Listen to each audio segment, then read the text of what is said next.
এই মুহূর্তে কোনো প্রকার কোটা সংরক্ষিত নেই এবং আপিল বিভাগ চূড়ান্ত শুনানি সাপেক্ষে চূড়ান্ত নিষ্পত্তি।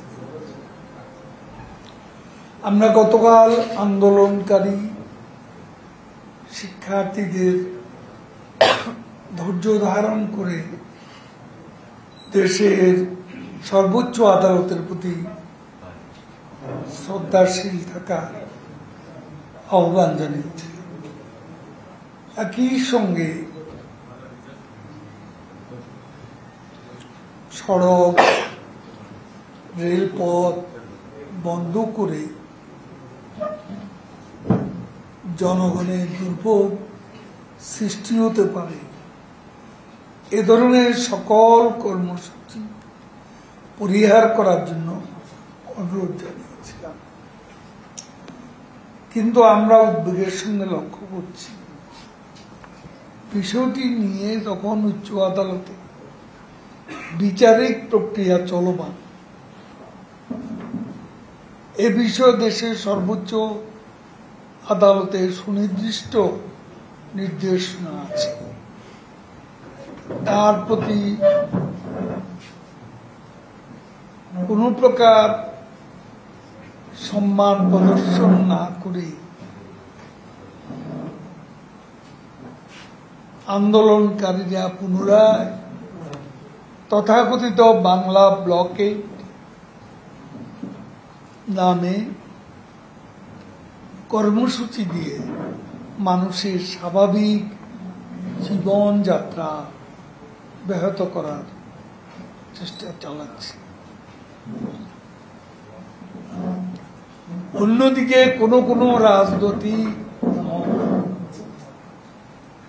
তাদের রাজনৈতিক স্বার্থকে চরিতার্থ করার জন্য কোমলমতি ছাত্রছাত্রীদের প্ররোচনা দিচ্ছে। বিএনপি সহ কিছু দল প্রকাশ্যে এই কোটা আন্দোলনের প্রতি তাদের সমর্থন জানিয়েছে।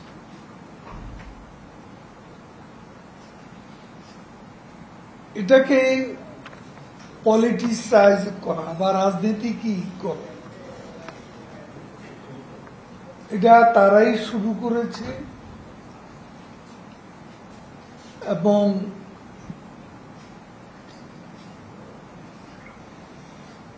আন্দোলনকারী শিক্ষার্থীদের রাজনৈতিক ফাঁদে ফেলে তাদের অতীতে আন্দোলনে ব্যর্থতা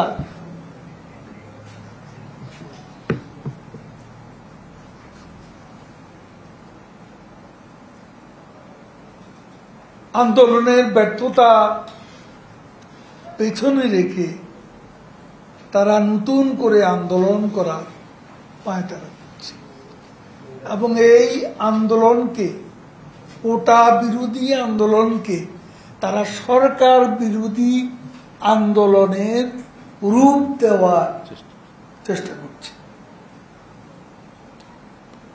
আমাদের অবাক লাগে যে মির্জা ফখরুল ইসলাম আলমগীর প্রকাশ্যেই বলছেন যে মুক্তিযোদ্ধাদের কোটার কোনো দরকার,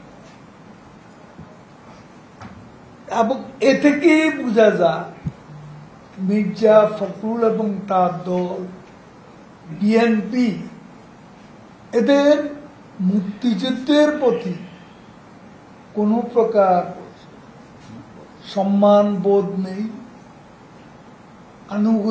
মুক্তিযুদ্ধের চেতনা তারা বিশ্বাসী, এটা এখন আর মনে করা কোনো কারণ নেই। মুক্তিযোদ্ধাদের কোটা সমর্থন না করা তার মানে তারা এতদিন মুক্তিযুদ্ধের বিরুদ্ধেই ছিল, তার প্রমাণ তারা নতুন করে দিল। আমাদের সকলের মনে রাখা উচিত, দেশের সর্বোচ্চ আদালতের প্রতি সম্মান দেখাতে হবে এবং আমাদের সুপ্রিম কোর্ট পবিত্র সংবিধানের অভিভাবক।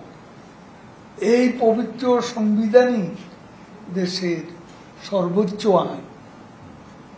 দেশের সর্বোচ্চ আদালত যখন সরকার পক্ষ, আন্দোলনকারী প্রতিনিধি, মূল মামলা দায়েরকারী পক্ষ সহ সকলের বক্তব্য শুনে এ বিষয়ে চূড়ান্ত নিষ্পত্তি বিচারিক প্রক্রিয়া অব্যাহত রেখেছে, ঠিক সেই মুহূর্তে আন্দোলনের নামে জনগণের চলাফেরা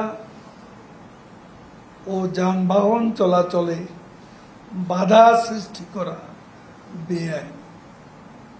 এছাড়াও ইতোমধ্যেই গণমাধ্যম, সামাজিক যোগাযোগ মাধ্যমে আন্দোলনকারীদের অনেকে অদ্যত্বপূর্ণ ও শিষ্টাচার বহির্ভূত আচরণ বিভিন্ন শ্রেণী পেশার মানুষের মনে বিরূপ প্রতিক্রিয়ার সৃষ্টি করেছে।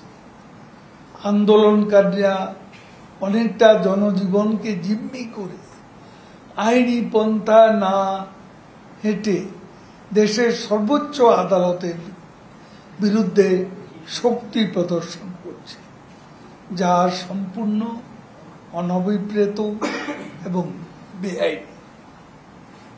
প্রিয় সাংবাদিক বন্ধুগণ, কোনো অশুভ মহল ছাত্রছাত্রীদের আবেগকে পুঁজি করে দেশে অস্থিরতা সৃষ্টি করে অর্থনৈতিক কর্মকাণ্ডকে ব্যাহত করা পায়তারা চালাচ্ছে।